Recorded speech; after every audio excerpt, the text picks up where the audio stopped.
জামায়াত ইসলামের নেতা মীর কাশেম আলীর বিরুদ্ধে 2013 সালে আওয়ামী লীগ সরকারের দেওয়া যুদ্ধ অপরাধের মিথ্যা মামলায় তার আইনজীবী হিসেবে কাজ করছিল তারই ছেলে মীর আহমেদ বিন কাশেম। আমি আমার পিতার মামলায় নিয়োজিত আইনজীবী ছিলাম।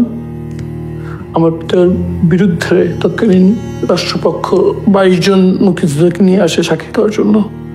আমরা এটাকে কাউন্টার করার জন্য 44 জন মুক্তিযোদ্ধার নাম দেই, যে 44 জন মুক্তিযোদ্ধা আমাদের পক্ষে সাক্ষী দেবে।